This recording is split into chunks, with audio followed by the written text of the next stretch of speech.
साक्षरी सत असत पतंतर जैसे जिनावर रात सतसुर सब देखही जब प्रगट भयो प्रभात ज्वलम प्यों पर देमिने विश्व विभूति तबा सो पर राव खोलिया एक रस ओसी अब जोलो जार न हुते तब इत उपजा क्रोध जब प्रगति तब मीत गया सब दुनिया को ब्रोध ये प्रकाश कसम का सो कैसे कर दम पाए छल बल ओला जो उलते सो देवे सब उड़ाए दुनिया टेढ़ी मूल की सो पेड़ से निकालो बल पिया प्रकाश जो छीन में सीधा करो मंडाला सतजोत ताप्या न रहे उड़ाए दियो अंधेरा नूर पिया पसरे बिना क्यों मीते दुनिया फेरा अब अंधेरा कसु न रहा जार हुआ उजास तब कचौदे खसम का प्रगत भया प्रकाश जोलों तिमर ना उड़े टोलों सृष्ट ना हो बे एक तिमर तीनों लोक का उड़ाए दिया उठ देखा ये प्रकाश है अति बड़ा सो राकट ओ अजगोप जिन कोई न सह सके ताते अल के करो देवता ये जो शब्द कसम के जिन तुम समझो और ये आद कर के अवलो किन कया न पिया ठौरा ये अकट के नी कसम की काऊ न कदिए लकोए जो किन का कदिए लकाऊ तो पिया वतन सुध क्यों होए केटी का ठौर स्वागनी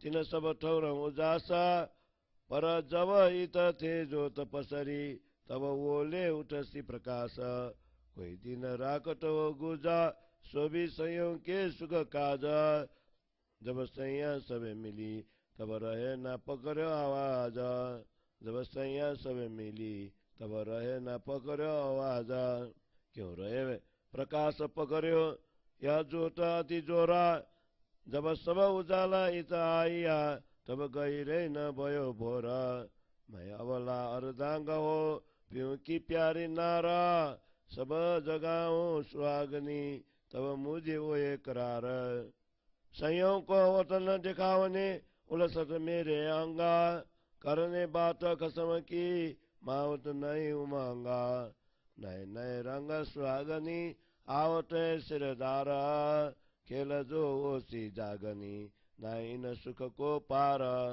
जो प्यों प्यारी आवत ताको गुजरा को उजास बात देखो और सैन की सब मिलो सिबिलास ये उजास इन बात का जो कबू निकसी किरण तो पसरसी एक पल में चारों तरफ सब धरन बात बड़ी न कसम की सो क्यों कर दापू अब सुग लेने को यास में पीछे दुनिया मिलसी सब ये प्रकाश जो पीऊं का ताले अंदर का फेरा यही शब्द के स्वर से उड़ जासी सब अंधेरा और बेरा अब कछु नहीं गयो तिमर सब नासा होशी सब में आनंद चौदे तबक प्रकाश चौदे तबक प्रकाश और बेरा अब कछु नहीं और बेरा अब कछु नहीं गयो तिमर सब नासा होशी सब में आनंद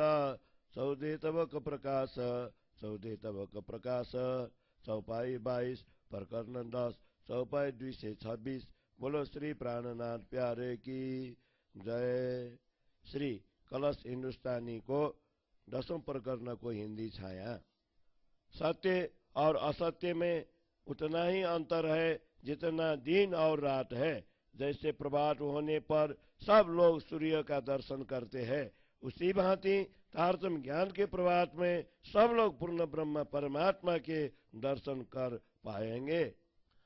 अज्ञान के आवरण पर्दे के कारण जब तक परब्रह्म परमात्मा प्रकट नहीं हुए थे तब तक यह दुनिया उनके विषय में उलझी हुई थी। सदगुरु ने प्रकट होकर अब वह पर्दा हटा दिया है जिससे अब सब लोग एक रस होंगे, अर्थात एक ही परमात्मा के उपासक बनेंगे।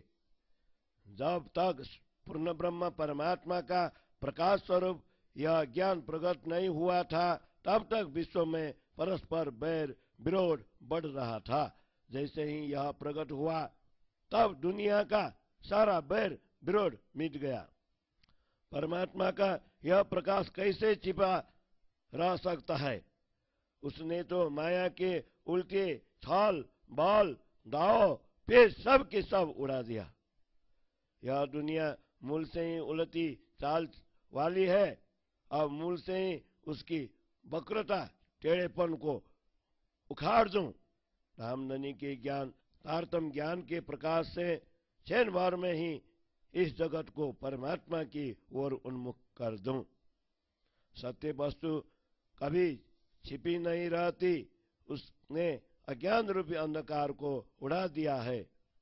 रामधनी के प्रकाश स्वरूप तारतम ज्ञान के फैले बिना दुनिया का जन्म मरण का चक्र कैसे मिट सकता है?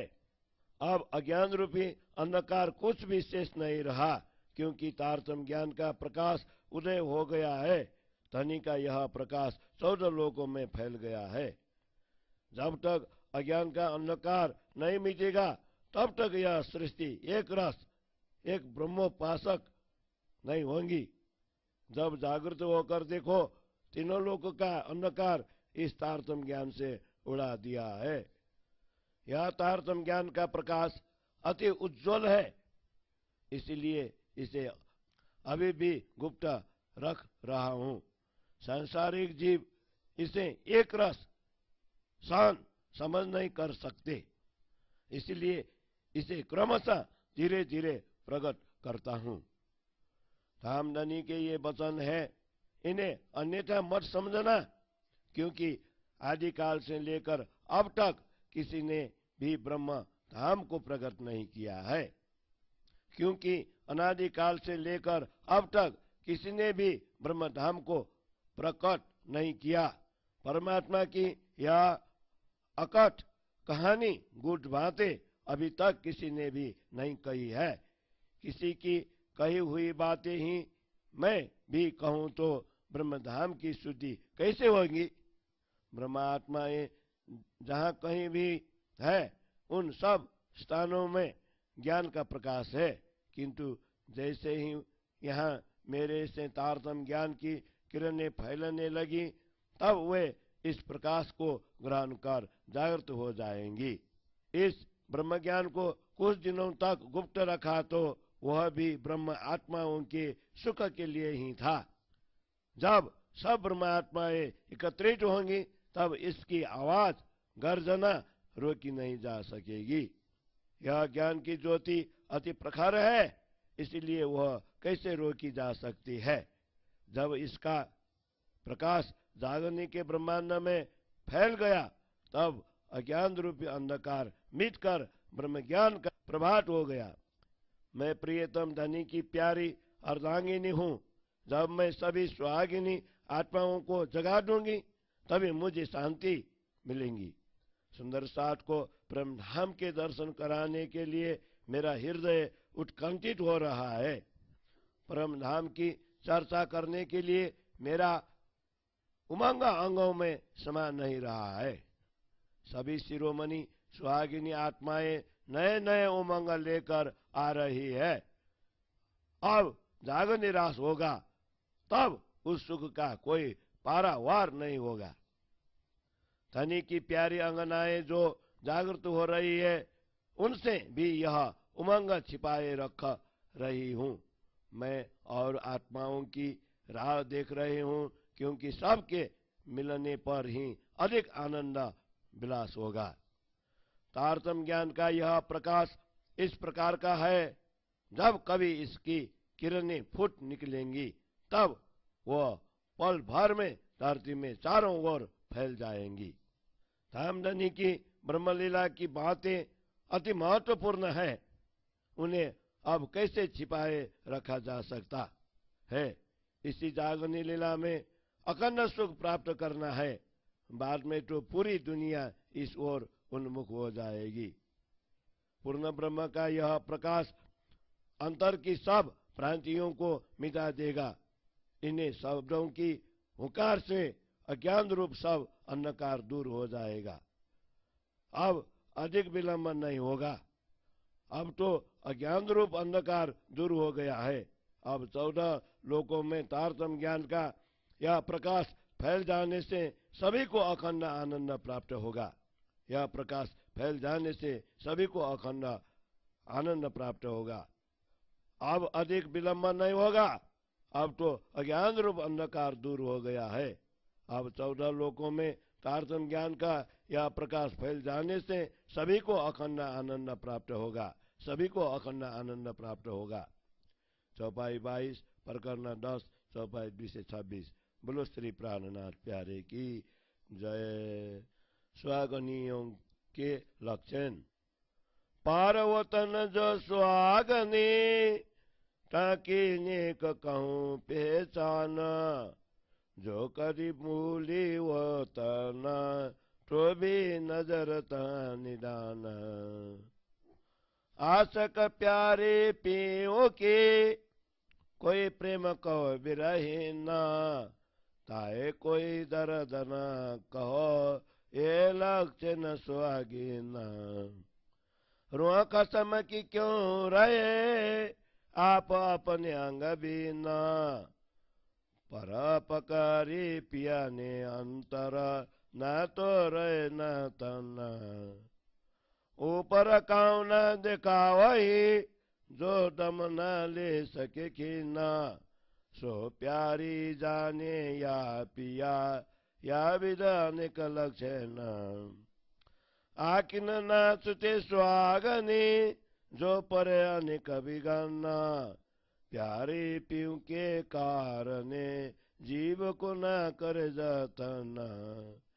रेवे निर्गुण वो के और आर भी निर्गुण, साफ दिल सुहागनी कबो न दुखावे किन। वो खोजे अपने आप को और खोजे अपनो घरा, और खोजे अपने कसम को और खोजे दीन खरा। खोज सुहागिनी ना थके जोलो पार की पारे पारा, नित खोजे चरनी चढ़े नए नए करे विचार। खोज खोज और खोज ही आद के आद नादा, पल पल शब्द प्रकाश ही श्रवण ये स्वाद। सुहागिन तोलो खोज ही जोलो पाइए पीऊँ वतन, पीऊँ वतन पाए बिना बिरान जाए निसदीन। वो तो आगे अंदर उजली चिन्हचित हो तो उजासा, दिया भरोसा न करे पिया मिलन की आशा। विचार विचार विचार ही बेजे सकल संधान, रोम रोम टाय बेदही सत शब्द के बान। पार्वतन के साबदा अंग में जो निकसे फूटा, गलित घाट सब भी गला पिया सब दे वो ए टुक टुका। छिन खेले छिन में हंसे छिन में गावे गीता, छिन में रोवे सुध न रहे यही सुहागिन की रीता। प्यों बाटे खेले हंसे गीता पिया के गाए, रोवे उर्जे पियों की बात न सो मुरझाए। सुहागिन बिराना सहे जब जा रहू ये पीऊँ, सुहागिन अंग जो पीऊँ को पीऊँ सुहागिन अंग जीऊँ। जोलो पीऊँ सुधना होती तो सुहागिन अंग में पीऊँ, जब पिया जाए रहुए तब ले खड़ी अंग जीऊँ। जो वो ये सय सुहागनी सो निरको अपने निशान, बचन कहे मैं जाएरा सुहागनियों पहचान।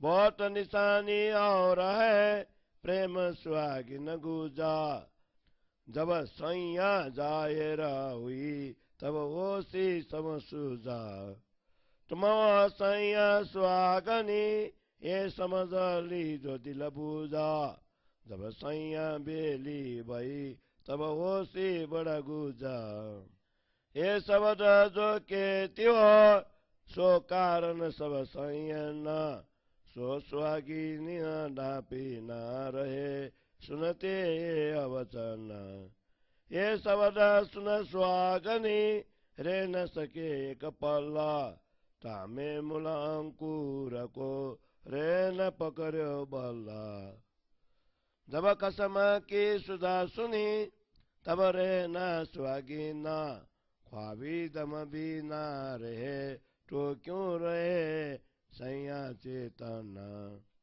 मैं तुमको चेतन करूं यही कसौती तुम यहाँ विद सब सयन का तसिया ले वे कसम जो हुकुम सिर ले के उतना अंग मरोरा पिया सैया सब देख तुम इसका का जोरा जो सुन के दौड़ी नहीं तो हंसी तिन पारा जैसा इसका जीन पे सो अब वो सिजाएरा जो इसका ले मिलसी सो लेसी सुखा पारा दर्द बिना दुख वो ऐसी सो जानो निर्धार जो किने गबलाता करे जागी नहीं दिला दे सोइत लोक को कछु न लाले ला तो न ले वाई पर समियासी हो ये अब ये हंसी सुहागनी जिना कराओ को ये जिना उपजे संयन को इन हंसी का भी दुख ये दुख बुरा सुहागनी जो याद आवे मीने सुखा ये दुख तो नीचे बुरा मेरी सैयों पे सय न जाए जो कदी हंसी न करे पर जिन हृदय चढ़ आए जिन जुआ मैं दुखा कहूँ सोए कारूं सततू का पर ये दुख जिन तुम्हें लागही तो मैं करत हो कूका जो दुख मेरी सैया को तब सुख कैसा मोहे हम तुम एक वतन के अपनी रुआ नहीं दोए पीकाओ मेरे सैन को जो है मूल अंकुरा सो निज वतनी सुहागनी पियांगा निज नूरा पार पुरुष पिया ये कहे दूसरा नहीं कोये और नार सब माया या में भी विध दोये जो रुआ असलो ईश्वरी दुजी रुआ सब जहान पर रुआ न्यारी सुहागनी सो आगे कहूंगी पहचान पिया सुख निज वतनी ईश्वर को सुख औरा दुनि भी सुख हो सदा आगे कहूंगी तीन थौरा ए लक्षण सैया अंकुरी जो सीन घारा ये बचन वतनी सुन के आवत है तत्परा अत करया साथ आधा जिन खेल देखन का प्यारा एक या मूल इन खातर जो है तमसिया नारा फूल गैया खेल में जो सैया है समरथा प्रकाश पीऊं का मुँह जपे के समझाऊं अर्थ समन को बेली करो दर्द कर देऊं मन खेल दिखाऊं खोल के जिन विदय उत्पन्न ये खेल है जोरा भरा बड़ो जोर चियो छल्ला तब ये जाए रहो ऐसी जब कांड दिखाऊं बल्ला तुम नाई न छाल के छल को जोर मल्ला साची को जूठी लगी ऐसो छल को बल्ला तुम आइया छल देखने बिल गैया माए छला छल को जो छल न लागई वो लेरी वो जल्ला ये जूती तुमको लगा रही तुम रहे जूती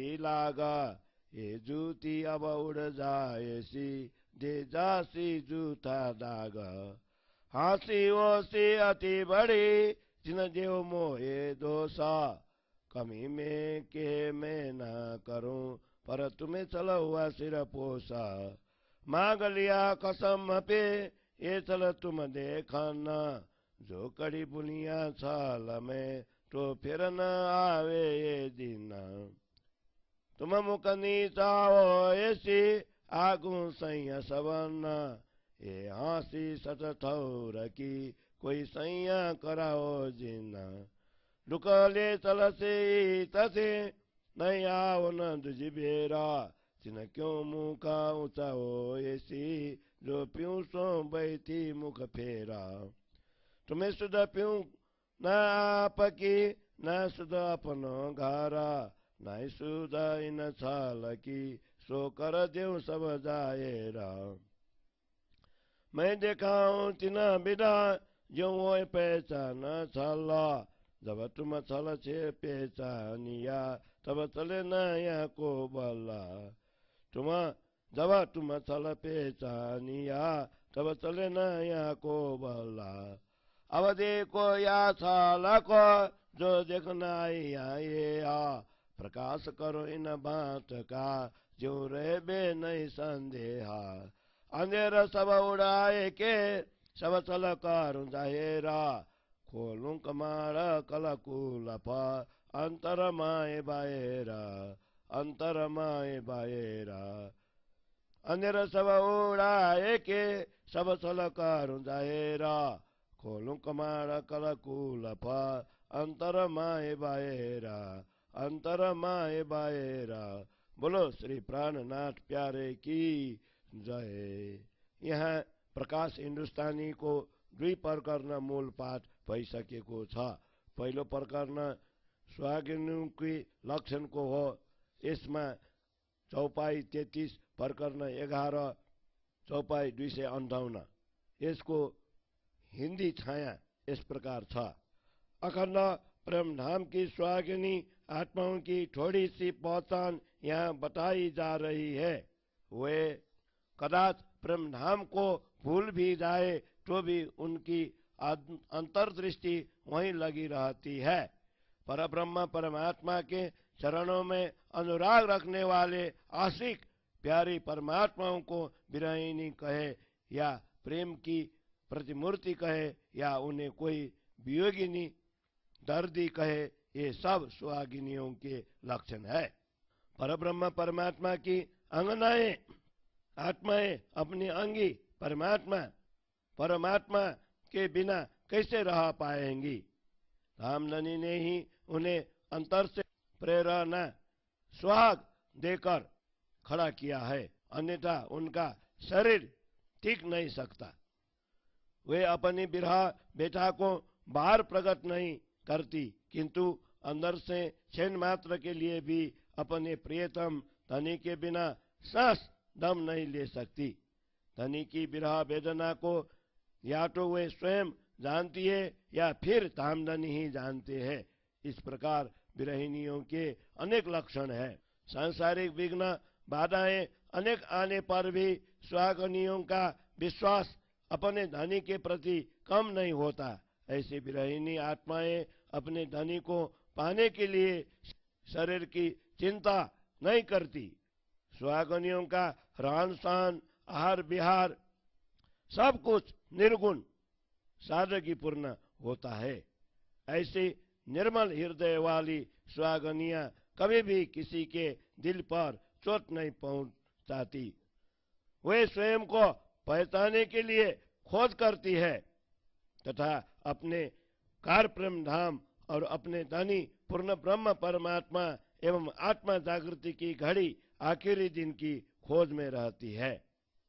जब तक उन्हें 6 अक्षर से परे अक्षरातीत की प्राप्ति नहीं होती, तब तक वे खोज करने में नहीं थकती। वे प्रतिदिन खोजती हुई ज्ञान की सीढ़ियां चढ़ती है और नए नए विचार करती है। खोज करती हुई ये आत्माएं आदि संसार से लेकर अनादि परम धाम तक की खोज करती है। प्रतिपल अपने धनी के गुणानुवाद सुनने में ही उनके आनंद प्राप्त होता है। ये सुहागनिय तब तक खोजती रहती है जब तक उन्हें धनी धाम की प्राप्ति नहीं होती। ब्रह्म धाम को पाए बिना रात दिन विरह उनसे नहीं छूटता। पहले से ही इन आत्माओं का हृदय निर्मल होता है और अपने धनी के संस्मरण से तो वह दिन प्रतिदिन और अधिक प्रकाशित होता है। पिया मिलन की आशा में ऐसी आत्माएं अपने शरीर की चिंता परवाह नहीं करती। वे विचार करती हुई विचारों की गहराई तक पहुंचती है। अपने पिया के सत्य वचन शब्द उनके संद संद को बिजते हुए रोम रोम को छेड़ डालते हैं। ब्रह्म नाम विषयक शब्दों का यदि उनके मुख से उच्चारण हो जाए तब उनका शरीर द्रवित हो जाता है। वे अपने धनी के शब्दों में अपने आप को समर्पित टूक टूक कर देती है। वह क्षण में अपने आप को पिया के साथ खेलती हुई अनुभव करती है, तो क्षण में हंसती हुई अपने धनी के गुणानुवाद गाती है। दूसरे क्षण वह रोती भी है। उसे किसी भी प्रकार की श्रुति नहीं रहती। वास्तव में सुहागिनियों की रीति ही ऐसी है।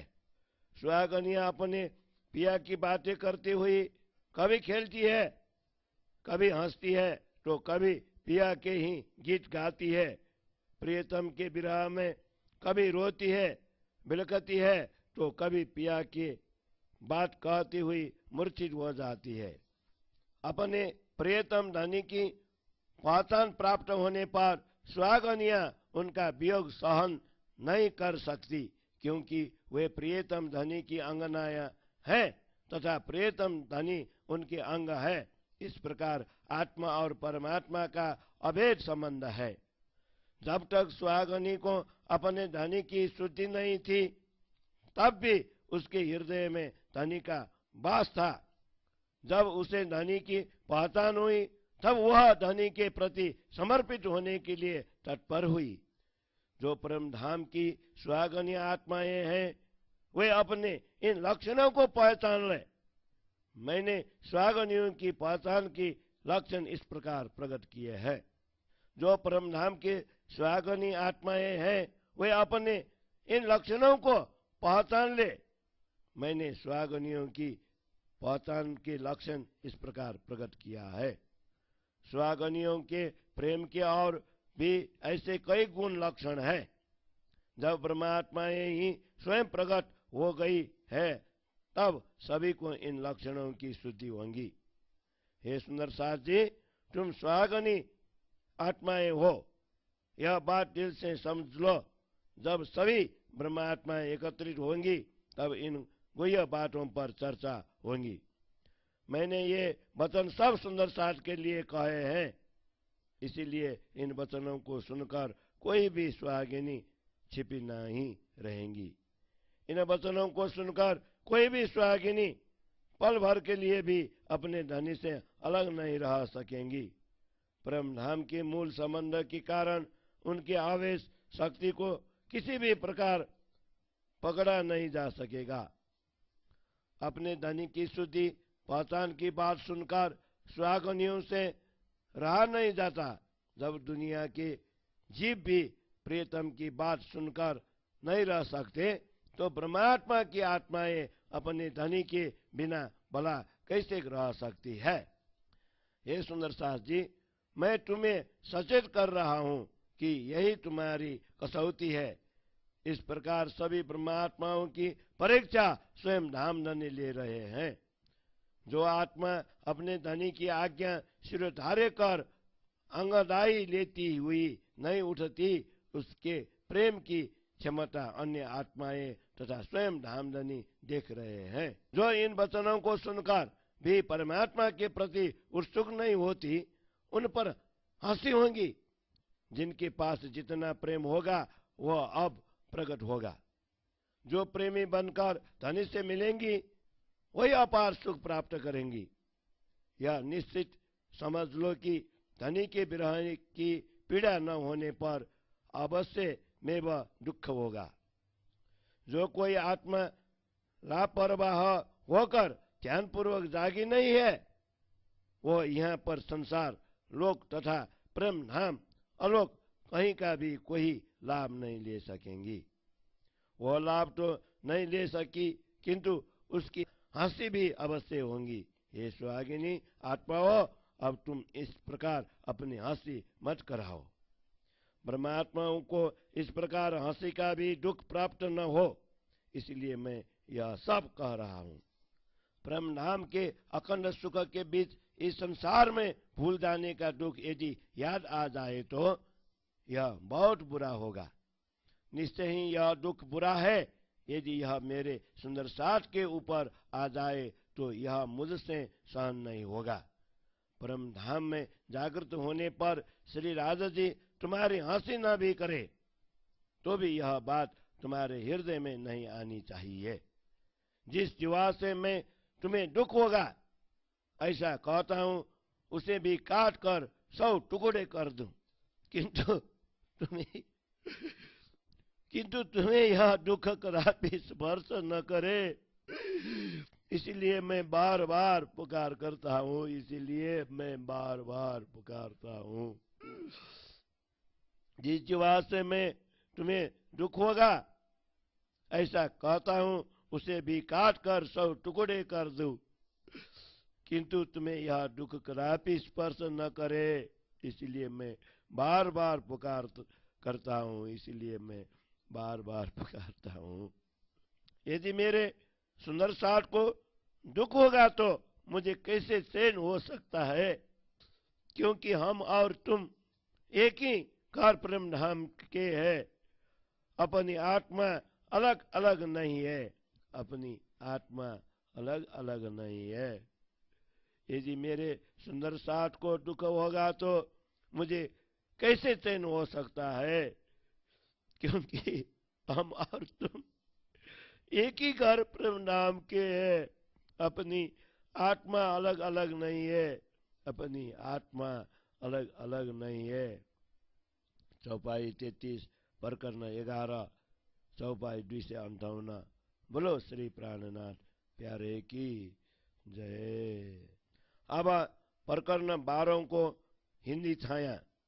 जिस प्रकार प्रेम धाम से मूल संबंध है, उन आत्माओं को मैं फिर कह रही हूँ, वे परम धाम की सुहागिनी आत्माएं पूर्ण ब्रह्म की अंग स्वरूपा है तथा उनकी ही किरणें है।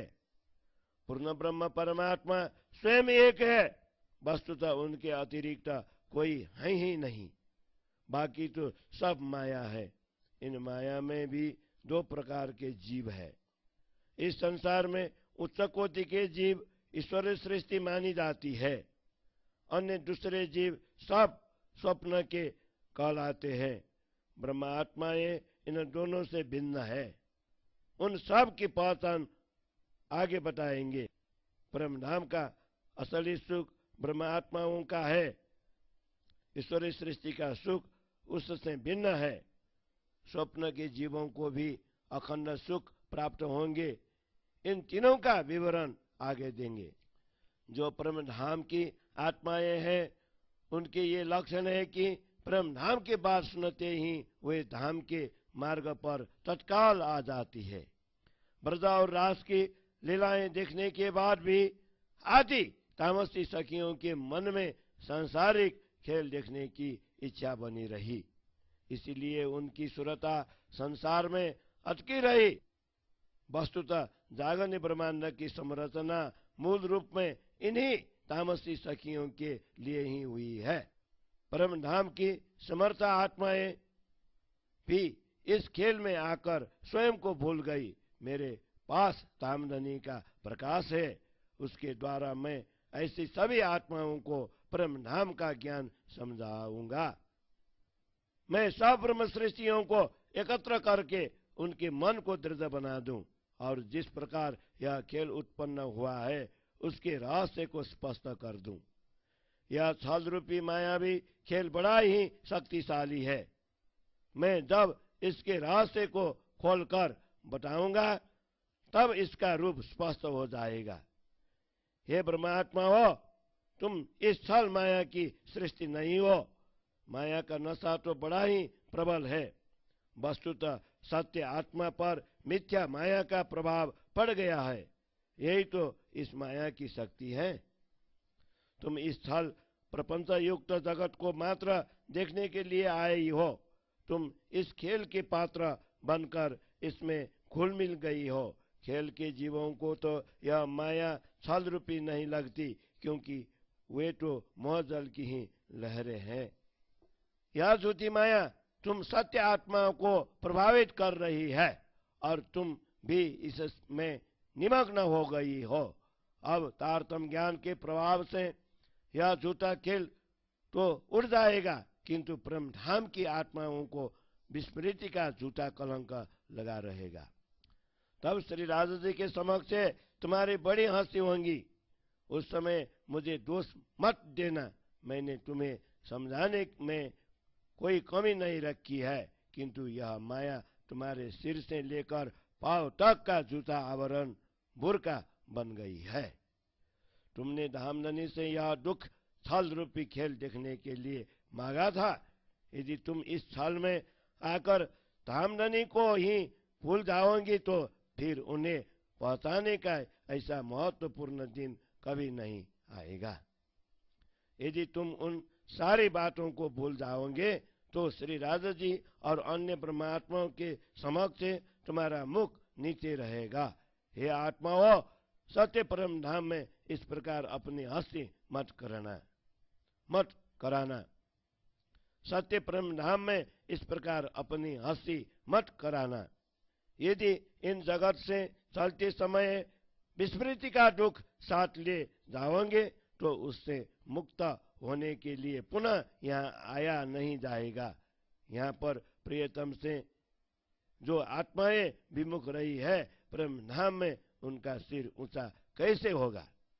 तुम्हें न अपने धनी को शुद्धि है, न अपनी पहचान है, न अपने मूल घर परम धाम की शुद्धि है, और न ही इस छल की शुद्धि है। इसीलिए अब मैं तुम्हें यह सब स्पष्ट कर दूं। मैं तुम्हें इस प्रकार स्पष्ट कर दूं कि जिससे तुम्हें छल रूपी माया की पहचान हो जाए। जब तुम माया को पहचान लोगे तब तुम्हारे ऊपर माया का कोई प्रभाव जोर नहीं पड़ेगा। तुम इस माया भी जगत को देखने आई हो, इसे भली भांति देख लो। मैं तुम्हारे हृदय को ऐसे प्रकाशित करूं कि जिससे तुम्हारे मन में किसी प्रकार का संदेह ही न रहे, किसी प्रकार का संदेह ही न रहे। अज्ञान रूपी अंधकार को मिटाकर इस माया के रहस्य को स्पष्ट कर दूं। तुम्हारे भीतर और बाहर के आवरण को दूर करते हुए तुम्हारी बुद्धि के द्वार पर लगे हुए ताले को खोल दूं। तुम्हारी बुद्धि के द्वार पर लगे हुए ताले को खोल दूं। अज्ञान रूपी अंधकार को मिटाकर इस माया के रहस्य को स्पष्ट कर दूं। तुम्हारे भीतर और बाहर के आवरणों को दूर करते हुए तुम्हारे बुद्धि के द्वार पर लगे हुए ताले को खोल दूं। तुम्हारे बुद्धि के द्वार पर लगे हुए ताले को खोल दूं। चौपाई 20 प्रकरण 12 चौपाई 279। खेल के मोहरों का प्रकरण। अब निरखोनी के कारण ये जो देखना ये तुम मांगा खेल ही रस का सो दिखलावे खसम। पोम बलि भरत खंड की जाए निधने चाला और सारी जिमिखारी खरे जला मुआजाला। इत बोए ब्रिकावत है ताको फल पावे सब कोये। बीज जैसा फल तैसा किया जो अपना सोए। इनमें जो ठौरा वाला जाको नाम नवतना जाए उन्हें वही नियचल बाट वतना। यह खेला तुम मांगिया, सो किया तुम खटारा। ये विध सब देखाए के, पीछे कहूँ वतन अखारा। मोरे सब जुदे जुदे, जुदी जुदी मुखा बाना। खेले मन के भावते, सब आप अपने तान। स्वांग कांचे जुदे जुदे, जुदे जुदे रूप रंगा। चले आपात चाहते, और रहे बेले संगा। अनेक शेर बाजार चौते, चौक चौबते अनेका। अनेक कसबी कसब करते, हाथ पीत बसे का। भेष सारे बनाए के, करे वो कार। कोई मीने आर खाए, कोई खाए अहंकार। विध विध के भेष काछे, सारे जन प्रवीण। मरण चार खेले चित जे, नहीं न कोई मतहीन। पढ़े चार विद्या चौदे, हुए वरन विस्तार। आप संगी सब दुनिया, खेलत है नर नार। मरण सारे पासरे, लोभे लिए करे उपाय। बिना गनी पराजले, अंग काम क्रोध न माये। नाई जासु पहचान कबहूँ, तासु करे सनमंदा। सगे सोदर मिल के, ले देवे मन के बांदा। सनम न करते आप में, उचरंगांगन माये। केसर कसबे पहन के, शेर में फिर खाए। श्रृंगार करके तुरी चढ़े, कोई करे छाया छात्रा। कोई आगे न तारम्बा करे, कोई बजाए बाजंत्रा।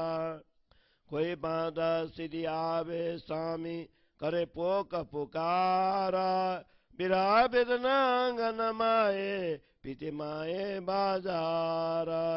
गाड़े जाले हाथ अपने, रुदन को जलधारा। सन मंदिर सब मिल के, तलबले नर नारा। जन्म होवे काहू के होवे मराना। कोई हृदय से हर के, कोई शोका रोदाना। धन खर्चे खाए गफलते, आपे बुजुर्ग होए। किरतापनि कराए के, खेलैया विध होए। कोई कृपी कोई दाता, कोई मंगन के लाए। किसी के अनुभव बोले, किसी के गुण गाए। कोई मीने बीमारियां, कोई राने राजा। कोई मीने रंग रड़े, रोते फिरे अकाजा। कोई पौड़े पलंग हेम के, कोई ऊपर तो लेवाए। बात करते जी जी करे, एक लयो सोवाए। कोई बैठे सुखपाल में, कोई दौड़े ऊंचाए। जले बागे जोर चले, एक लयो खिलाए। कोई बैठे तकता रवा, आगे तुरी गज पैदाला। अति बड़े बाजंत्र बाजे, जाने राजने चाला। समसामी करे सैन्य, भारत वो बेलवांगा। लज्जा बांधे वो बे टुकड़े, का बिसुरावांगा। कोई मीने होए कायरा, छोड़ लज्जा भाग जाए। कोई मारे कोई पाकड़े, कोई गया पवचाए।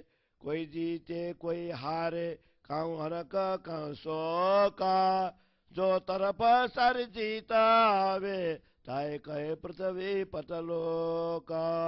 कोई करे ले कैद में, बाँधत उलते बन्दा मारतेरमा काने एकिलया सनन्दा जिते अरसे पौरसे सुरातन अंगन माये हारे सारे शोक पावे सो करे मुख त्राय त्राये कई फिरत है रोगियां कई लूले तू त्या पांगा कई मीने आनाले यो तो किल मेरांगा कई उदर कारणे फिरत ओट फजीता कई पवाड़े करे कोटला ये ओट किल यारीता ये ओट किल यारीता कई उदर कारणे फिरत ओट फजीता कई पवाड़े करे कोटला ये ओट किल यारीता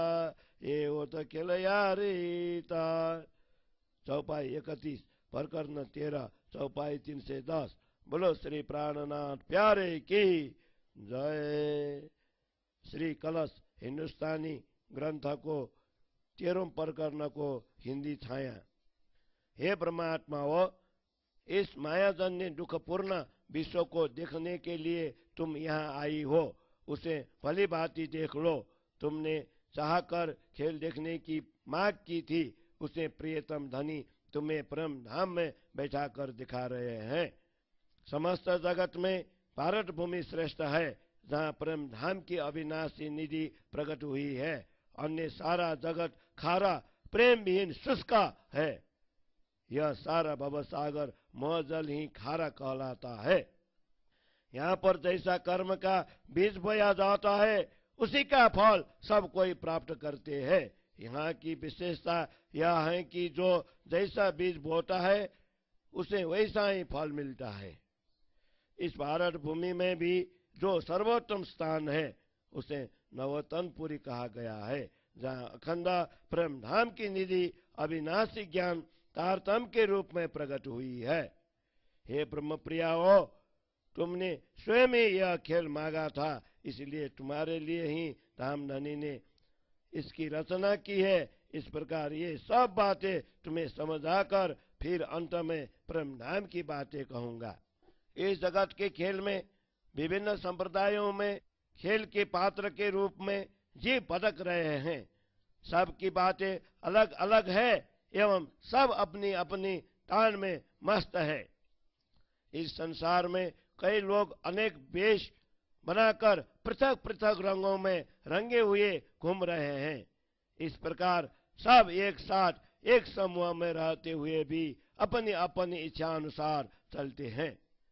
जिस प्रकार इस जगत में अनेक शहर है, बाजार है, दुकानें हैं, चौराहों में अनेक चौक बने हुए हैं, अनेक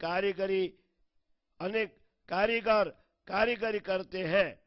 नगरों में दैनिक एवं साप्ताहिक तथा वार्षिक लगने वाले हाथ और पीठ भी विशेष दिखाई देते हैं। ठीक उसी प्रकार यहाँ पर अनेक मत मतांतर के लोगों ने धर्म के व्यवसाय बना रखा है। इस प्रकार नाना प्रकार के भेष बनाकर लोग अपने अपने ढंग से स्वर मचा रहे हैं।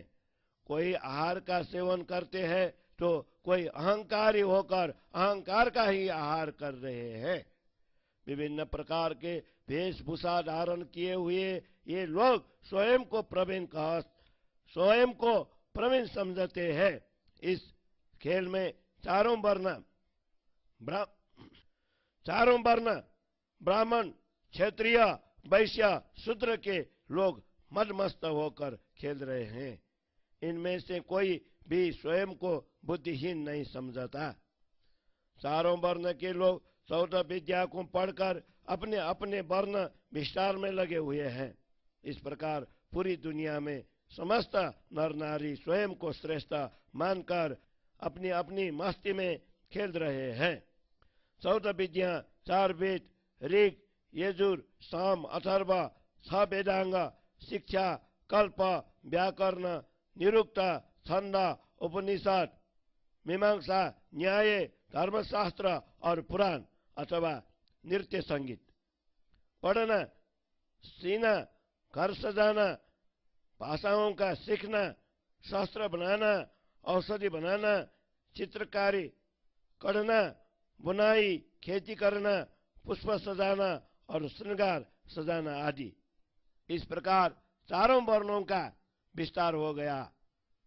ये सब लोभ के वशीभूत होकर अपनी जीविका के लिए कई प्रकार करते हैं। ये सब लोग बिना अग्नि के ही इच्छा तृष्णा द्वारा जल रहे हैं। उनके शरीर में काम, क्रोध, लोभ जैसे दुर्गुण नहीं समाते।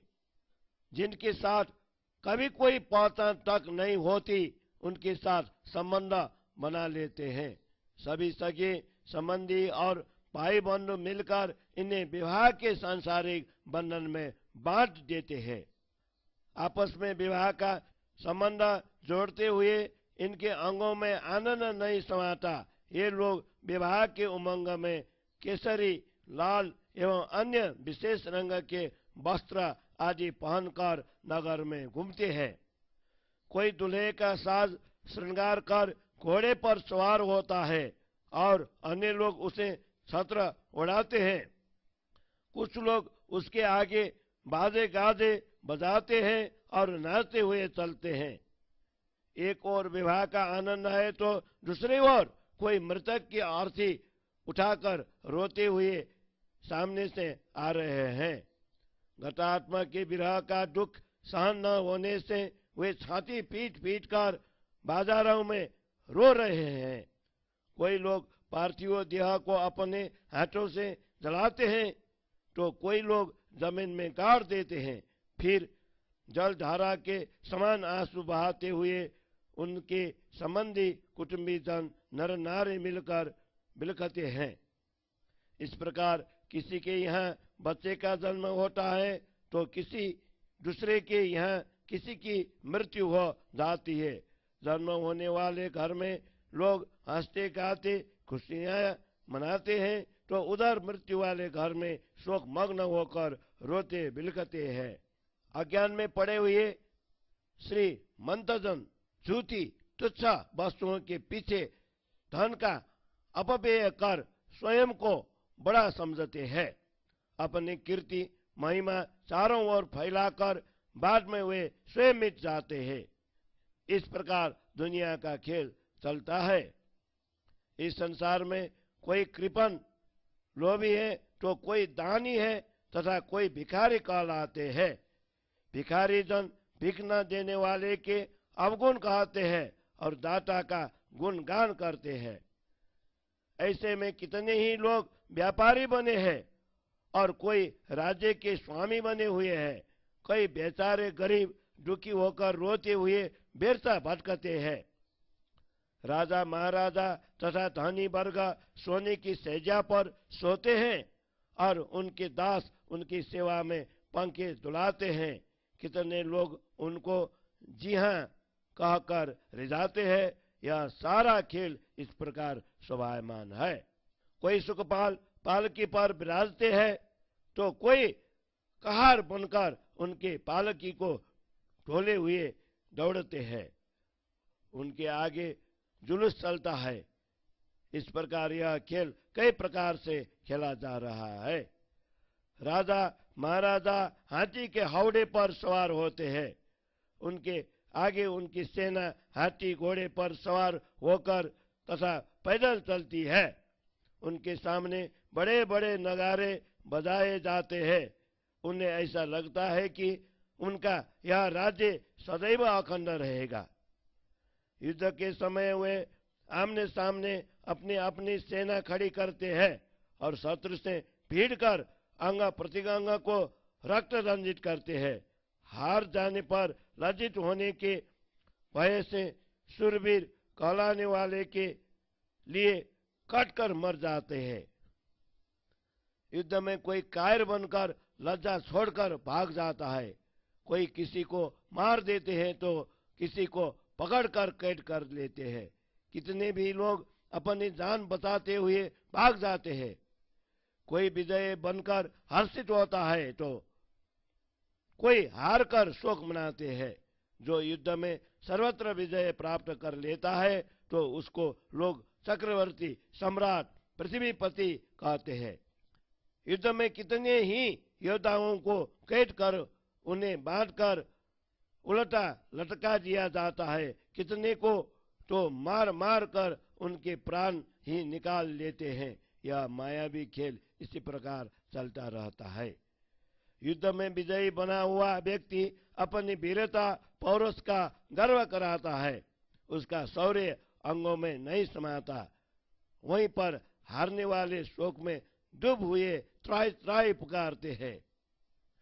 यहाँ न जाने कितने लोग रोग के पीड़ित है, तो कितने लूले लंगड़े अपंग है, कितने अन्नता से दुखी है। इस प्रकार इस खेल के विभिन्न रंग रूप दिखाई देते हैं। कई भिखारी अपने उदर पूर्ति के लिए द्वार द्वार भटक कर अपमानित होते हैं। असंख्य आडंबरों से भरे हुए इस जगत का नाटक इसी रीति से खेला जा रहा है। इस जगत का नाटक इसी रीति से खेला जा रहा है। कई भिखारी अपने उदर पूर्ति के लिए द्वार द्वार भटक कर अपमानित होते हैं। असंख्य आडंबरों से भरे हुए इस जगत का नाटक इसी रीति से खेला जा रहा है, इसी रीति से खेला जा रहा है। चौपाई 31 प्रकरण 13 चौपाई 3 से 10। बोलो श्री प्राणनाथ प्यारे की जय। राजश्याम राजश्याम राजश्याम काये, राजश्याम राजश्याम राजश्याम काये। जय विधि राखे श्याम ते विधि रहिए, जय विधि राखे श्याम ते विधि रहिए। बोल श्री प्राणनाथ प्यारे की जय।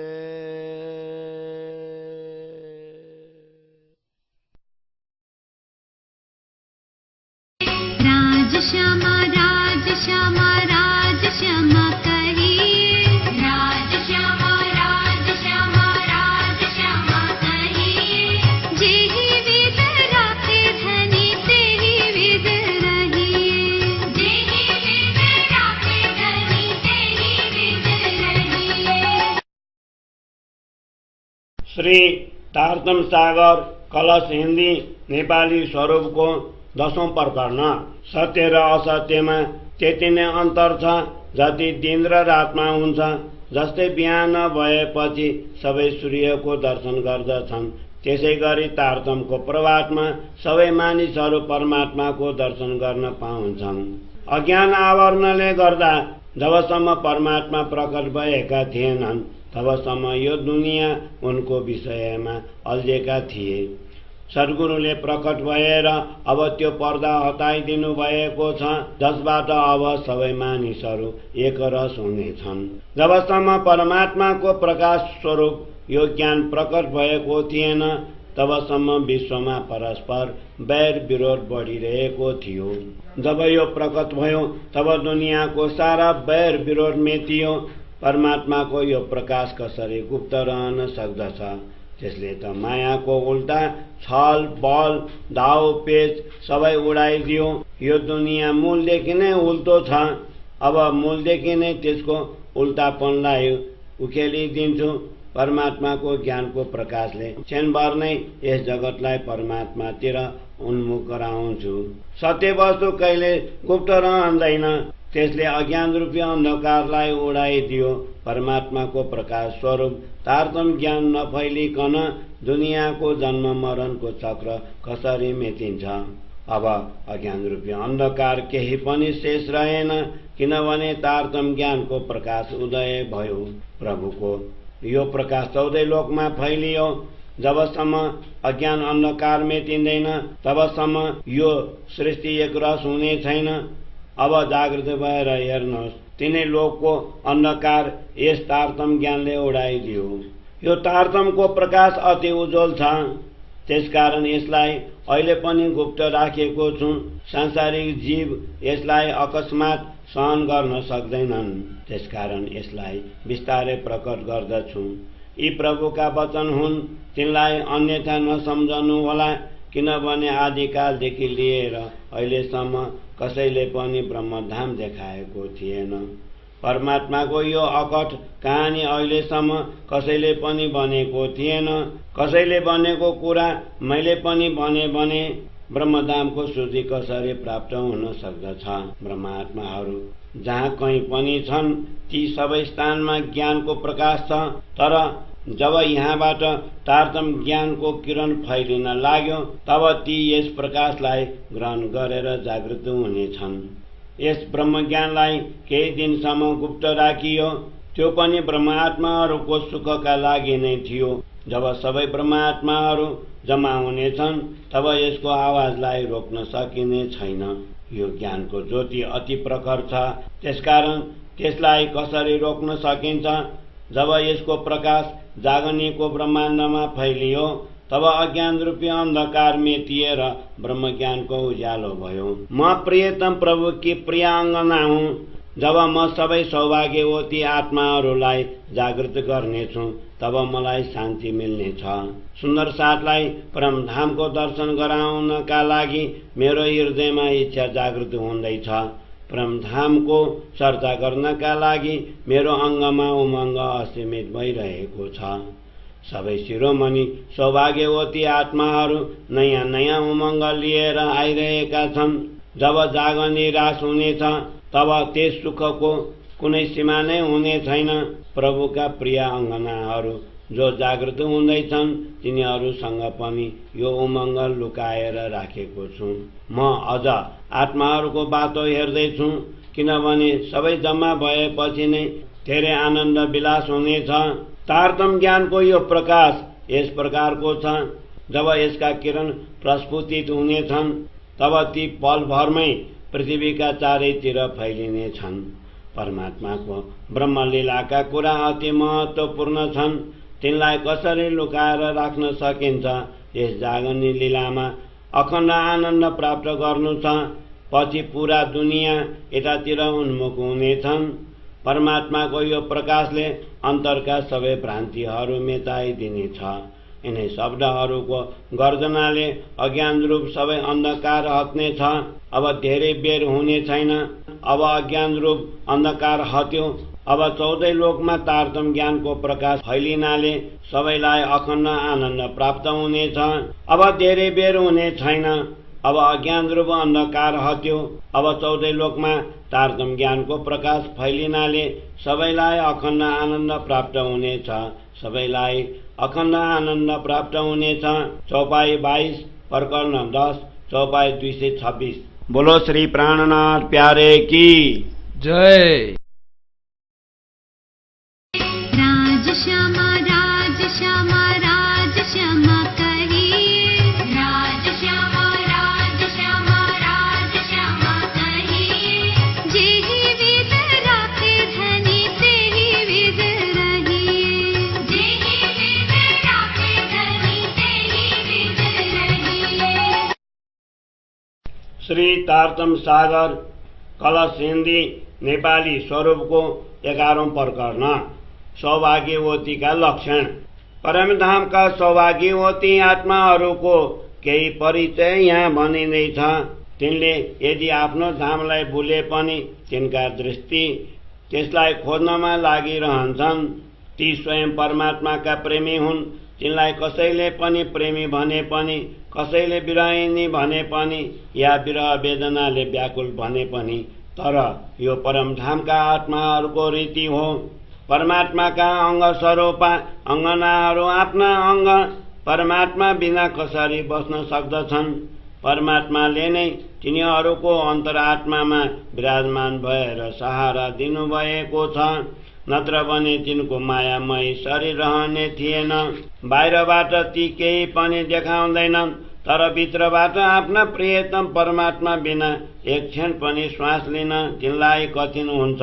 यो कुरा परमात्मा जान्नुहुन्छ या ती स्वयं जान्दछन्। यस प्रकारका अनेक लक्षण छन्। अनेक विघ्न आए पनि आत्माहरूको आफ्ना प्रियतम परमात्मा प्रति विश्वास समाप्त हुँदैन। यस्ता प्रियतममा आफ्ना प्रियतमका लागि आफ्नो शरीरको जतन गर्दैनन्। यस्ता विरहिनी आत्माहरू सधैँ गुणातीत निर्गुण अवस्थामा रहन्छन्, तिनको आहार पनि निर्गुण हुन्छ। ती निर्मल हृदय भएका आत्माहरू कहिल्यै कसैलाई दुःख गराउँदैनन्। यस्ता आत्माहरू आफूलाई चिन्न चाहन्छन् र आफ्नो घर परमधाम कहाँ छ भनेर खोजिरहन्छन्।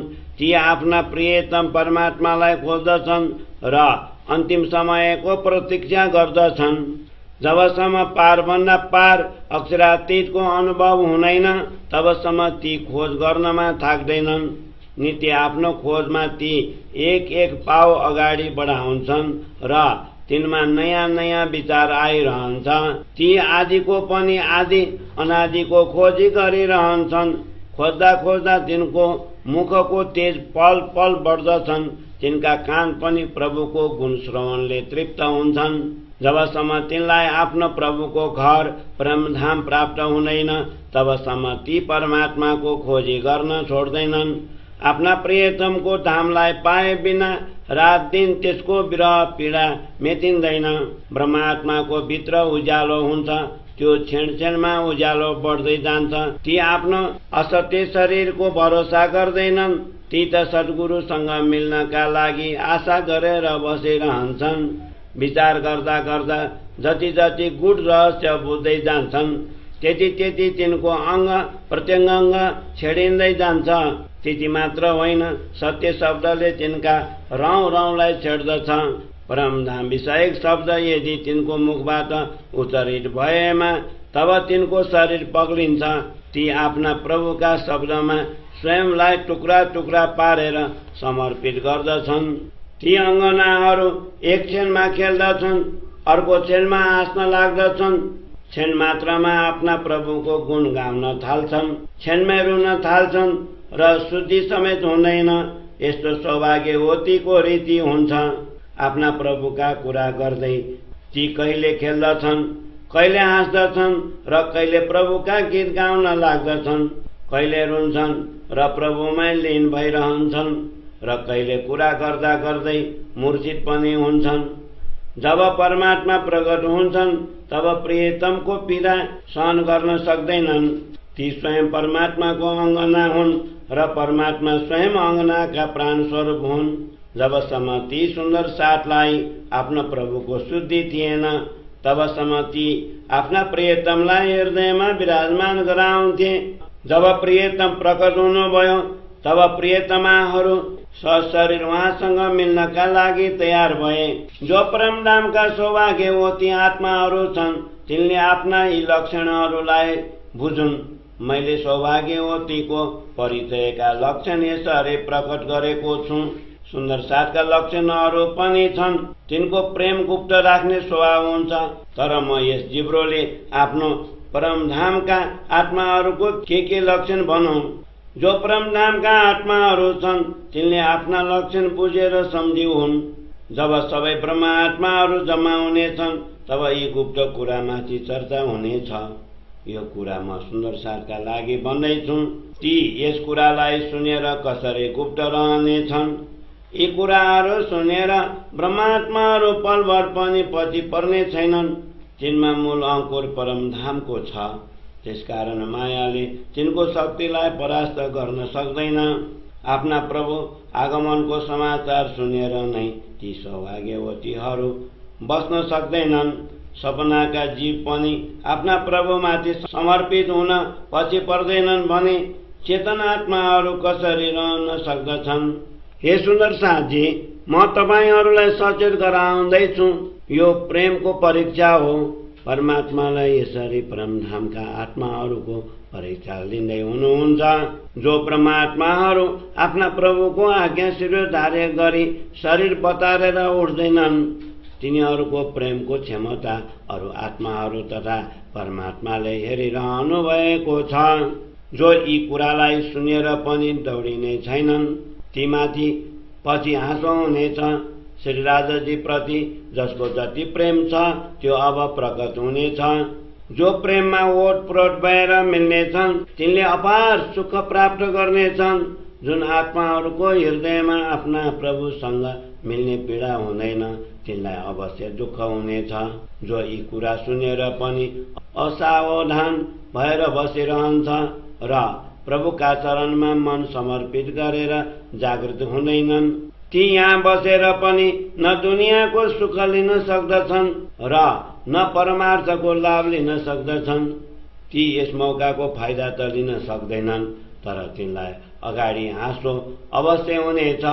त्यसकारण हे परमधामका सुन्दर साथ हो, कसैले पनि यसरी आफ्नो हाँसो नगराउनुहोस्। म चाहन्छु सुन्दर साथलाई यस हाँसोको पनि दुःख नहोस्। परमधाममा जागृत भएर अखण्ड आनन्दको अनुभव गर्दै यदि यस प्रकारको उपहासको याद आयो भने तिनलाई नराम्रो लाग्नेछ। निश्चय नै यो दुःख अति नराम्रो छ।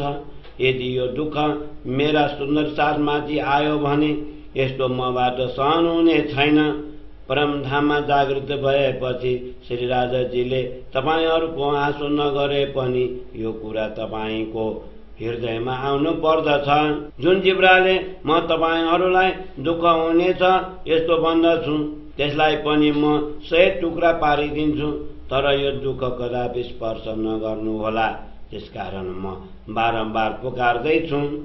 यदि मेरा सुन्दर साथजीलाई दुःख भयो भने मलाई कसरी चैन हुन सक्दछ, किनभने म र तपाईहरू एकै घर परमधामका हौं। हाम्रा आत्मा अलग छैनन्।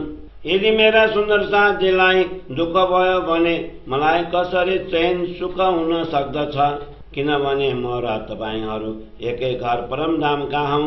हाम्रा आत्मा अलग छैनन्। हाम्रा आत्मा अलग छैनन्। चौपाई 33 प्रकरण 11 चौपाई 258। बोलो श्री प्राणनाथ प्यारे की जय। राज श्यामा राज श्यामा राज श्यामा कहिए, राज श्यामा राज श्यामा राज श्यामा कहिए।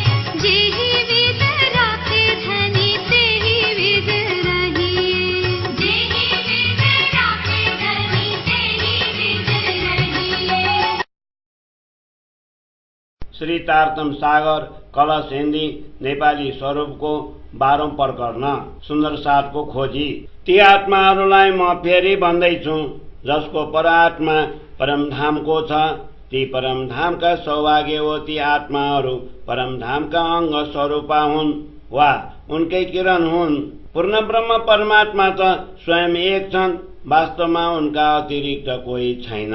बाँकी सबै माया हुन्। यस मायामा पनि 2 प्रकारका जीव छन्। यस संसारमा उच्च कोटिका जीव ईश्वरीय सृष्टि मानिन्छन् र तीबाट उत्पन्न अरू सपनाका जीव असत्य कहलाउँछन् र ब्रह्मात्माहरू यी दुवैदेखि भिन्न छन्। तिनको परिचय अगाडि हुनेछ। परमधामको अखण्ड आनन्द ब्रह्मात्माहरूको हो। ईश्वरीय सृष्टिको आनन्द त्योदेखि अलग छ। सपनाका जीव र ईश्वरीय सृष्टि दुवै अखण्ड हुनेछन्। ती स्थानको विवरण अगाडि दिनेछु। अब ब्रह्मात्माहरूको लक्षण हेर्नुहोस्। जो परमधामका छन् ती परमधामका कुरा सुन्ने बित्तिकै त्यसै बेला दौडेर आउनेछन्। ब्रजराजका लीला हेरेपछि पनि आधा सखीहरूको मनमा संसारी खेल हेर्ने मनोरथ भइरह्यो। त्यसकारण तिनको सुरता संसारमै लीन भयो।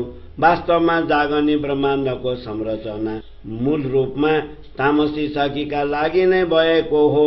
परमधामका असमर्थ आत्माहरू यस खेलमा आएर आफूलाई भुले। ममा सद्गुरु प्रदत्त ज्ञानको प्रकाश छ।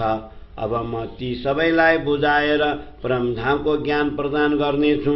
म सबै सुन्दर साथलाई एकत्र गरेर तिनको मन दृढ गरिदिन्छु र जसरी यो खेल बनेको छ त्यसको रहस्य पनि स्पष्ट गरिदिन्छु।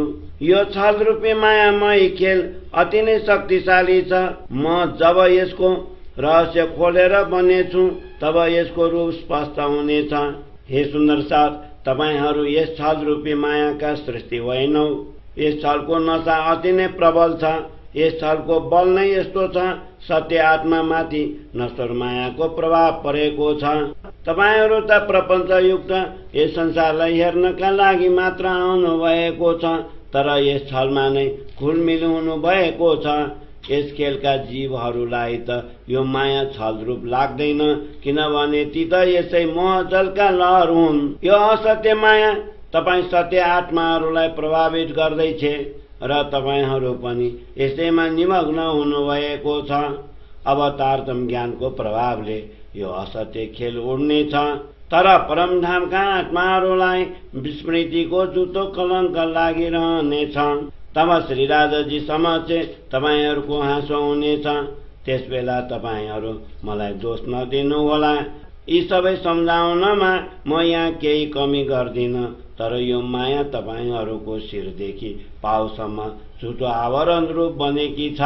श्री राजाजीसँग तपाईहरूले यो दुःख रूपी खेल हेर्नका लागि माग्नु भएको थियो। यदि तपाईहरू यस छलमा आएर प्रभुलाई नै बोल्नुहुन्छ भने फेरि उहाँलाई चिन्ने महत्त्वपूर्ण समय कहिल्यै आउने छैन। यदि तपाईहरूले ती सबै कुरालाई बोल्नुभयो भने श्री राजाजी र अरू सुन्दर साथ समक्ष तपाईहरूको शिर झुक्नेछ। हे सुन्दर साथ, परमधाममा जागृत भएर यसरी आफ्नो आँसु नगराउनुहोस्। यदि यस जगतबाट जाने बेलामा विस्मृतिको दुःख साथै लिएर गएपछि त्यसबाट मुक्त हुनका लागि फेरि यहाँ आइने छैन। यहाँ जो सुन्दर साथ आफ्ना प्रभुसँग विमुख भएका छन्, परमधाममा तिनको शिर कसरी ठाडो होला। हे सुन्दर साथजी, तपाईहरूलाई यस मायाको शुद्धि छैन र आफ्नो परिचय पनि छैन, न आफ्नो घर परमधामको शुद्धि छ। त्यसकारण अब म तपाईहरूलाई यसरी सम्झाउने छु जसबाट तपाईहरूको मन स्वतः दृढ हुनेछ। म तपाईहरूलाई यसरी स्पष्ट गरिदिन्छु जसबाट तपाईहरूलाई यो छलरूपी मायाको परिचय होस्। जब तपाईहरू मायालाई चिन्नुहुनेछ तब तपाईहरूमाथि मायाको कुनै प्रभाव पर्ने छैन। तपाईहरू यस मायावी जगत हेर्न आउनु भएको हो, यसलाई राम्ररी हेर्नुहोस्। म तपाईहरूको हृदयमा यस्तो प्रकाश पारिदिन्छु जसबाट तपाईहरूको मनमा कुनै प्रकारको शंका नरहोस्। अज्ञान रूपी अन्धकारलाई मेटाएर यस मायाको रहस्य स्पष्ट गरिदिन्छु। तपाईहरूको भित्री र बाहिरी आवरणलाई हटाएर तपाईहरूको बुद्धिमा लागेको तालालाई खोलिदिन्छु। तपाईहरू यस मायावी जगत हेर्न आउनु भएको हो, यसलाई राम्ररी हेर्नुहोस्। म तपाईहरूको हृदयमा यस्तो प्रकाश पारिदिन्छु जसबाट तपाईहरूको मनमा कुनै प्रकारको शंका नरहोस्। अज्ञान रूपी अन्धकारलाई मेटाएर यस मायाको रहस्य स्पष्ट पारिदिन्छु। तपाईहरूको भित्री र बाहिरी आवरणलाई हटाएर तपाईहरूको बुद्धिमा लागेको तालालाई खोलिदिन्छु। अज्ञान रूपी अन्धकारलाई मेटाएर यस मायाको रहस्य स्पष्ट गरिदिन्छु। तपाईहरूको भित्री र बाहिरी आवरणलाई हटाएर तपाईहरूको बुद्धिमा लागेको तालालाई खोलिदिन्छु। तपाईहरूको बुद्धिमा लागेको तालालाई खोलिदिन्छु। चौपाई 20 प्रकरण 12 चौपाई 279। बोलो श्री प्राणनाथ प्यारे की जय। राज श्यामा राज श्यामा राज श्यामा कहिए, राज श्यामा राज श्यामा राज श्यामा कहिए। जेहि विद राखे धनी तेहि विद रहिए, जेहि विद राखे धनी तेहि विद रहिए। श्री तारतम सागर कलश हिन्दी नेपाली स्वरूपको 13औं प्रकरण खेलका पात्रहरूको नाटक। हे सुन्दर साथजी, यस माया जन्य विश्वलाई हेर्नका लागि तपाईहरू यहाँ आउनु भएको छ। त्यसलाई राम्ररी हेर्नुहोस्। तपाईहरूले इच्छापूर्वक यो खेल हेर्न माग गर्नुभएको थियो। त्यसलाई प्रियतम प्रभुले परमधाममै बसेर देखाइरहनु भएको छ। हे सुन्दर साथजी, यस मायाजन्य विश्वलाई हेर्नका लागि तपाईहरू यहाँ आउनु भएको छ। त्यसलाई राम्ररी हेर्नुहोस्। तपाईहरूले इच्छापूर्वक यो खेल हेर्न माग गर्नुभएको थियो। त्यसलाई प्रियतम प्रभुले परमधाममै बसेर देखाइरहनु भएको छ। सम्पूर्ण संसारमा भारतवर्षको भूमि श्रेष्ठ छ, जहाँ परमधामको अविनाशी धन प्रकट भएको छ। अन्य जगत नुनिलो छ, यो भवसागर नै नुनिलो मानिन्छ। यहाँ जस्तो कर्मको बिउ रोपिन्छ त्यसैको फल सबैले प्राप्त गर्दछन्। यहाँको विशेषता यस्तो छ, जसले जस्तो बिउ रोप्दछ त्यसलाई त्यस्तै फल मिल्दछ। यस भारतवर्षमा जुन सर्वोत्तम स्थान छ त्यसलाई नवतनपुरी भनिन्छ, जुन स्थानमा अखण्ड परमधामको दन्तार्थम रूपमा प्रकट भयो। हे सुन्दरसाथजी, तपाईहरूले स्वयं नै यो खेल माग्नु भएको थियो, त्यसकारण तपाईहरूका लागि नै प्रभुले यसको रचना गर्नुभयो। यसरी यी सबै कुरा तपाईलाई पहिलेदेखि अन्तिम समयसम्मको कुरा सम्झाएर फेरि परमधामको दर्शन गराउनेछु। यस जगतमा अलग अलग पात्रहरू छन्, ती भिन्न भिन्न सिद्धान्तको कुरा गर्दछन्, सबै आफ्नो अनुकूल मार्ग चलाइरहेका छन् र आफ्नो तानमा मस्त छन्। यस संसारमा कयौं मानिसहरू अनेक वेश बनाएर अलग अलग रंगमा रंगिएर घुमिरहेका छन्। यसरी एकैसाथ एकै समूहमा बस्नेहरू पनि आफ्नो इच्छा अनुसार हिँड्दछन्। जस्तै यस जगतमा अनेक शहर छन्, बजार पसल चौबाटोमा अनेक चोक बनेका छन्, अनेक कालीगढी गर्दछन्। विशेष शहरमा हात र पीठ पनि देखिन्छन्। यसरी अनेक प्रकारका वेश बनाएर आफ्नो ढङ्गले स्वर मचाइरहेका छन्। कोही खाना खान्छन्, कसैले अहंकार खान्छन्, अर्थात् कोही पेटका लागि बाँचेका छन् र कोही मान सम्मानका लागि बाँचेका छन्। प्रकार प्रकारका वेशभूषा धारण गरेकाहरू ती आफूलाई प्रवीण सम्झन्छन्। यस खेलमा चारै वर्ण ब्राह्मण, क्षत्रिय, वैश्य र शूद्रहरू मदमस्त भएर खेलिरहेका छन्। ती मध्ये कसैले पनि आफूलाई बुद्धिहीन सम्झिँदैनन्। चारै वर्णका मानिसहरू 14 विद्या पढेर आफ्नो वर्ण विस्तारमा लागेका छन्। यसरी सबै नर नारी आफूलाई श्रेष्ठ मानेर आफ्नो दुनियाँमा खेलिरहेका छन्। यसरी चारै वर्णको विस्तार भएको छ। लोभ वशीभूत भएर सबै आफ्नो जीविकाका लागि अनेक प्रयत्न गर्दछन्। यी सबै बिना आगोले बलिरहेका छन्। तिनको शरीरमा काम र क्रोध असीमित छ। जोसँग कहिले परिचय थिएन त्यसैसँग सम्बन्ध राख्दछन्। सबै नाता गोता र भाइ बन्धु मिलेर तिनीहरू मनको बन्धनमा बाँधिन्छन्। आपसमा विवाह सम्बन्ध जोडेर तिनको अङ्गमा आनन्द असीमित हुन्छ। ती विवाहको खुसीमा केसरी सिन्दुरे रङका कपडा लगाएर अरूलाई देखाउँछन्। कोही दुलहाको श्रृंगार गरेर घोडामाथि चढ्दछ र कसैले त्यसलाई छल्लरी छाता ओढाएर छाया पारिदिन्छ। कोही त्यसका अगाडि पछाडि बाजा गाजा बजाउँछन् र नाच्दै हिँड्दछन्। कोही मृतक लासलाई खट बनाई बोकेर रुँदै अगाडि आइरहेका छन्। कोही घटात्माको वियोग सहन नसकी छाती पिटेर बजारमा रुँदै आइरहेका छन्। कोही पार्थिव शरीरलाई आफ्ना हातले बालिरहेका छन् भने कसैले भूमिमा गाडी दिन्छन्। फेरि जलधारा समान आँसु बगाउँछन्। यसरी सबै नाता सम्बन्धी नर नारी मिलेर दुःख मनाउँछन्। यसरी कसैका घरमा बालक जन्मिन्छ भने कसैका घरमा मृत्यु हुन्छ। जन्म भएको घरमा हाँस्दै गाउँदै खुसी मनाउँछन् र मृत्यु भएको घरमा शोक मनाउँछन्। अज्ञानमा परेका धनवानहरू छुटा वस्तु पछाडि धन खर्च गर्दछन् र आफूलाई बुजुर्ग कहलाउने प्रयत्न गर्दछन्। यसरी आफ्नो कृति चारैतिर फैलाएर फेरि स्वयं पनि नष्ट भएर जान्छन्। यस संसारमा कोही लोभी छन् भने कोही दानी छन्।